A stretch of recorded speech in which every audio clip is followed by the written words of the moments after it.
Welcome back. You're listening to the incredible music of our next guest. She is a Juno Award-winning singer-songwriter whose single O Siem made history as the first top 10 hit by an Inuk performer. She's also an officer of the Order of Canada and an advocate for Inuit and Indigenous youth. Yes. Please welcome to the social author of the new book, Kihian, A Memoir of Healing, Susan Aglukark.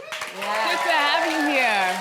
Oh, Susan, it is such a pleasure to meet you. I can't believe it hasn't happened before. I mean, so many of us are familiar with your music. And we want to go back to the start because as a teen, you, like so many of us, spent hours watching artists like David Bowie and Annie Lennox on Much Music. And you thought to yourself while watching, if they can make it, maybe I can do the same thing. So fast forward a few years and your single Searching was actually playing on Much Music. So how does it feel to be here today in the studio, the Much studio, 3 decades later? Where it was launched, Exactly, right here. Yeah, so how's Searching, Searching. Got on video, pardon me. It was a series of happenstances and opportunities. I had my job with Indian Affairs in Ottawa in 1989, 1990. And I shared in the book, it was part of the job. It wasn't this, you have a music video that we're producing, it's gonna get, I wasn't part of this conversation where somebody decided, let's submit it to Much Music and see what happens. So yeah, it was just this wake up one morning on your way to your job and you've been nominated for a music video award. It's like, what? Wow. What? So yeah, it was a pretty incredible first year in Ottawa, I'm going to say. Yeah. That's incredible. All right, so you went on to discover the cathartic release that music could bring to your life. So let's talk about the debut album, Arctic Rose. You say it was a journey towards healing for yourself. How so? So the process of Arctic Rose started shortly after moving to Ottawa. I moved away and to Ottawa for very personal reasons, none of which involved pursuing any kind of a career in a public life, music, any of that.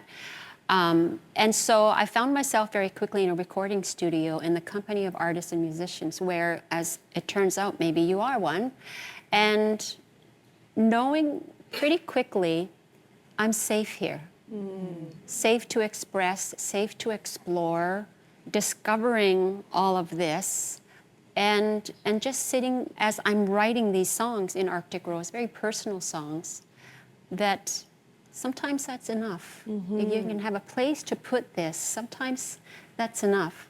And so Arctic Rose became the early discovering of expression as a way to heal and discover the tools that we need as Indigenous people to build and to access in our healing journeys. Let's talk a little bit more about the healing journey because your memoir is deeply personal and you actually talk about your mother and how she didn't really give you or have herself the coping skills to navigate the trauma that you were experiencing.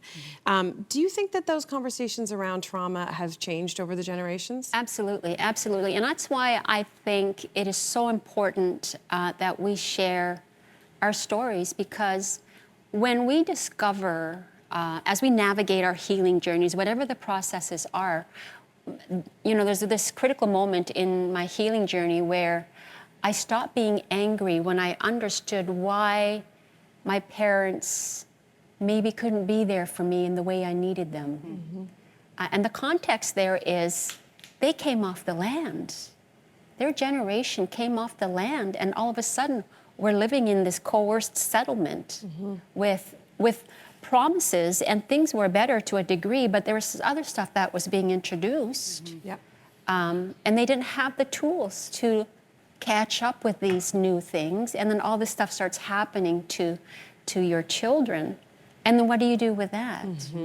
And so when I understood that piece, that was the beginning of a different part of the healing journey. And it wasn't so much that I blamed anyone necessarily, I just didn't understand why there was no support. Nobody knew what to do in that time. The tools weren't there, support wasn't there.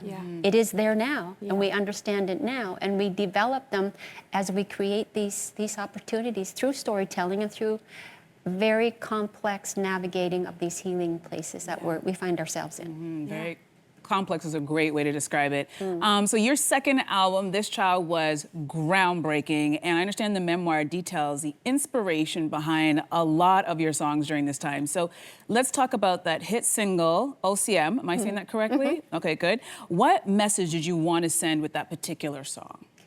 So there's a couple things about O Siem, and I need to correct one thing that I often hear, which is that O Siem is Coast Salish. It's not Inuktitut as an Inuk person. It is not in my traditional language. The beautiful thing about Indigenous groups is that we understood protocol and permission. So in the beginning of the inspiration of O Siem, I went to the gentleman from the Coast Salish Nation and asked, what is O Siem? And may I use your words and the language in a song? And this is the early writing of the album, This Child, and they gave me permission. And so O Siem became this extension of what they had done in a speaking engagement in Banff, Alberta in 1993, where before they spoke, and we were at the head table, and before they spoke, they welcomed and honored guests. And in that gesture, I understood, as an Indigenous artist, it's not about single story. It's not about just you. It's not even about pursuit of celebrity. It's about this larger story and opportunity and platform you're being given to share story and discover story. And so O Siem is, we're all the same. We're all one story. We're all this journey.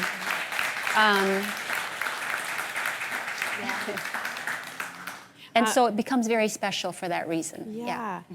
Your music became a powerful voice for other people experiencing trauma.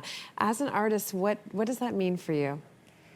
I think now, at this point in my life, having lived the lives I've lived, my traditional culture and this life here, these 30 years, it's hope in intergenerational healing. It can be done.